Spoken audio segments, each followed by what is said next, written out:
Number 5 سورۃ المائدہ آیت number 35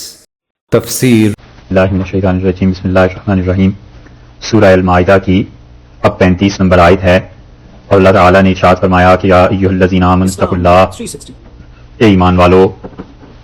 اللہ تعالیٰ سے ڈرتے رہو۔ اس تقویٰ کا ابتدائی طور پر ذکر ہے یہاں کے رکوع کے شروع میں، وگرنہ متعدد مرتبہ قرآن پاک نے بار بار توجہ دلائی ہے اس چیز کی طرف کہ اللہ کا خوف اور اللہ سے تقویٰ اور اللہ کا ڈر اصل حقیقت ہے کہ انسان پہ پابندی لگتی ہے اور انسان اس طرح سے اپنے آپ کو اللہ کے قریب کر لیتا ہے۔ اور کئی جگہ پر تقویٰ سے مراد مختلف ہو جاتی ہے، جیسے کل کی آیات میں ایک جگہ تقویٰ سے مراد شرک سے بچنا تھا، اسی طرح بہت سے مقامات اور بھی ایسے مل جائیں گے جہاں آیات کا سیاق و سباق دیکھ کر تقویٰ کی بات متعین کی جا سکتی ہے۔ اور یہاں پر حدود کی بات چل رہی ہے تو حدود میں جھوٹی گواہی اور سچی گواہی بہت بڑی بنیاد بنتی ہے، بلکہ جتنی بھی حدود ہیں یہ سب کی سب اور قصاص بھی پورے کے پورے قانون کا نفاذ در حقیقت انسانوں کی حدود پہ ہوتا ہے، انسانوں کی گواہیوں پہ ہوتا ہے۔ تو انسان اگر معاشرے میں اچھے نہیں ہوں گے اور اللہ کا خوف بنیادی طور پر نہیں ہوگا تو ایسے لوگ اللہ کی بات کو نہیں مانیں گے، اور جب اللہ کا خوف ہوگا، اللہ کے ساتھ تعلق ہوگا لوگوں کا، تو پھر وہ اللہ کی بات بھی مانیں گے اور گواہیاں بھی سچی پڑیں گی، اور حدود کا نفاذ یا قصاص کا یا تعزیرات کا یہ سب چیزیں آسان ہو جائیں گی۔ دوسری بات یہ فرمائی ہے کہ وابتغوا الیہ الوسیلہ، اور تلاش کرو اللہ تعالیٰ کی طرف وسیلہ، یعنی اللہ کی طرف ڈھونڈو وسیلہ۔ وسیلہ عربی میں کہتے ہیں اس چیز کو جس کے ذریعے قرب حاصل ہو، اور وسیلے کا ترجمہ مفسرین نے کیا ہے کہ اللہ کا قرب تلاش کرو۔ تو اللہ کا قرب تلاش کرنا یہ حقیقی معنی ہوا، اور لغت میں وصلہ ملانا صاد سے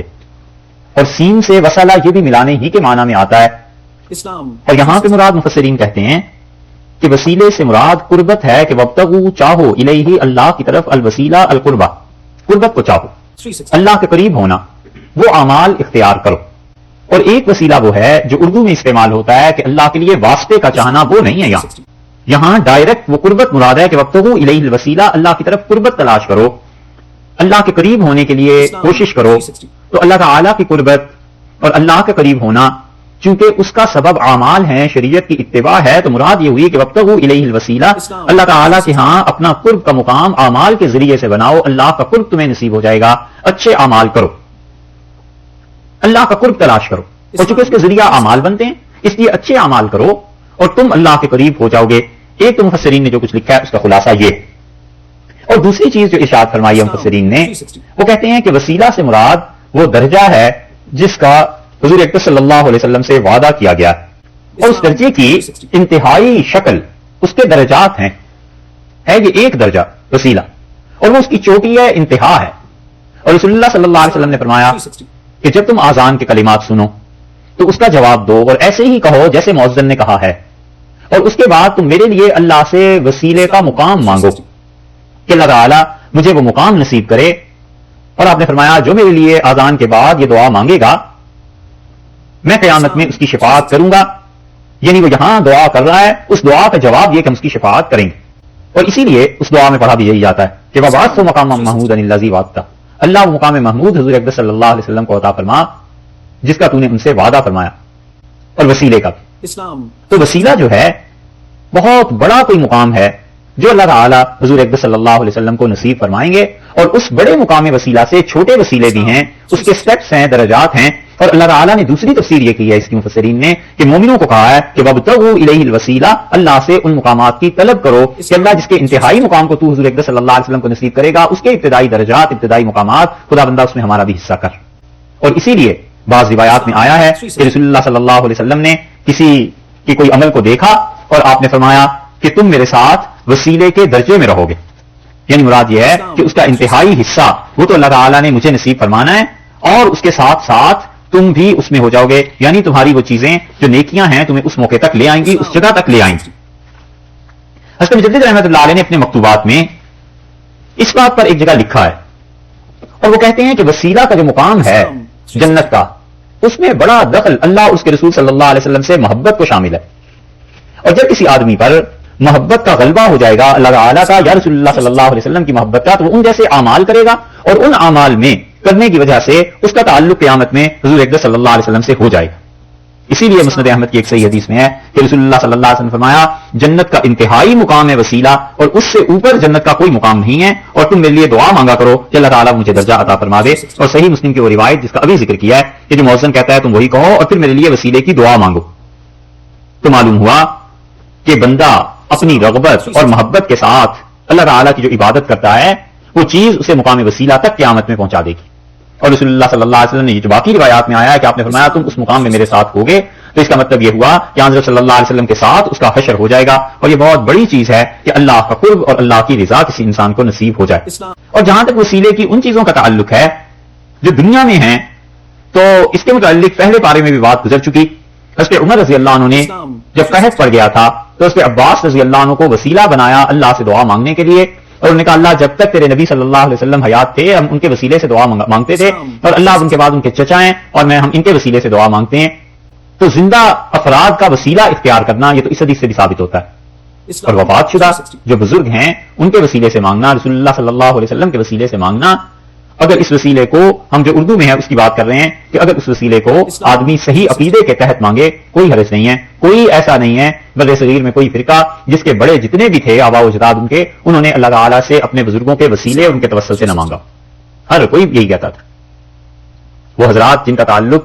بریلی سے ہے اور بریلوی حضرات کہلاتے ہیں ان کے یہاں تو ہے ہی ہے، اور جو حضرات اہل حدیث ہیں ان کے بڑے جو تھے وہ بھی ایسے ہی کہتے تھے، اس سے بھی بڑے بڑے جملے ہیں،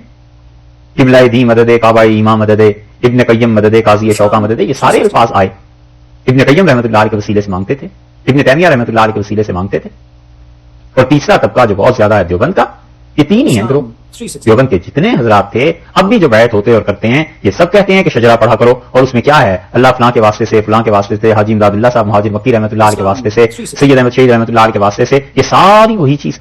تو کسی انسان کا اگر عقیدہ درست ہو اور وہ سمجھتا ہو کہ اللہ سے واسطہ اور وسیلہ اس ذریعے سے اگر میں مانگوں گا تو اللہ کی ذات کوئی مجبور نہیں ہو جائے گی، بلکہ اصل میں اس کی حقیقت یہ ہے کہ اللہ ان تیرے نیک بندوں کو جو تیرا قرب حاصل تھا، جو تجھ سے قریب ہے پروردگار، جو نیکیاں یہ کرتے تھے ان کی وجہ سے میں مانگتا ہوں کہ میرا یہ کام آسان ہو جائے۔ اور ایک بات یہ بھی ہے کہ وسیلے سے دعا مانگنا کون سا فرض اور واجب ہے کہ اس پہ لوگ لڑے کہ جی وسیلہ اختیار کرنا چاہیے یا نہیں کرنا چاہیے۔ جو لوگ نہیں کرتے وسیلے کو اختیار اور بغیر توسل کے دعا مانگتے ہیں، کوئی گناہ کا کام تھوڑا ہی کر رہے ہیں کہ ہم نے کہیں گے نہیں ضروری اختیار کرو، اور جو کرتے ہیں وہ اگر عقیدہ صحیح ہے تو کون سا گناہ کا کام کر رہے ہیں، ایک مستحب چیز ہے، وہ بھی زیادہ سے زیادہ یہ کہتے ہیں کہ بہتر ہے، تو ایک بہتر اور ایک کم درجہ اور ایک زیادہ درجہ، اس میں کیا لڑائی جھگڑے؟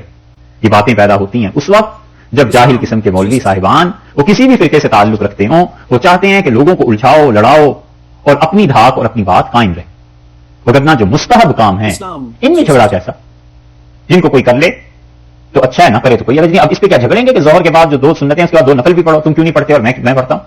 مستحب ہے بھائی، ایک آدمی پڑھتا ہے اچھا کرتا ہے، نہیں پڑھتا تو کون سا گناہ ہے؟ تمام مستحبات کا یہ ہے کہ اگر کوئی آدمی کرتا ہے بڑی اچھی چیز ہے، نہیں کرتا اس کو ملامت نہیں کی جا سکتی، ہاں سوائے اس کے کہ کہیں مستحب کا لفظ ہو کہا لکھ دیں، لیکن اس سے مراد سنت ہو تو وہ ایک الگ چیز ہے، باقی مستحب جو عام طور پہ کہا جاتا ہے اس کا مفہوم یہی ہے۔ اور رسول اللہ صلی اللہ علیہ وسلم نے صحیح حدیث بھی آئی ہے، ایک نابینا کو جو دعا سکھائی تھی اس میں بھی آیا ہے کہ تم میرے واسطے سے اللہ سے مانگو، تو یہاں وسیلے سے مراد اللہ کا قرب چاہنا ہے کہ پروردگار وابتغوا الیہ الوسیلہ، اللہ کا قرب چاہو تو مراد یہ ہے کہ پروردگار مجھے نیک اعمال کی توفیق دے تاکہ تیرا قرب حاصل ہو جائے۔ اللہ کا قرب چاہنے کے جتنے اسباب اور ذرائع ہیں وہ کام کرو تاکہ تمہیں اللہ کا قرب حاصل ہو، اور اللہ کا قرب اور اس کی رضا اعمال ہیں ان کے ذریعے ہوتی ہے، آدمی اعمال نہ کرے اور تمنائیں کرتا رہے کچھ نہیں ہوتا۔ وجاہدوا، اور تیسری بات یہ فرمائی تقوی وسیلہ، اور اس کے بعد تیسری بات فرمائی کہ جاہدوا فی سبیلہ، اللہ کی راہ میں شدید محنت کرو، اور اس کا ایک جز قتال فی سبیل اللہ ہے، لڑنا ہے اللہ کی راہ میں، مرنا اور مارنا ہے،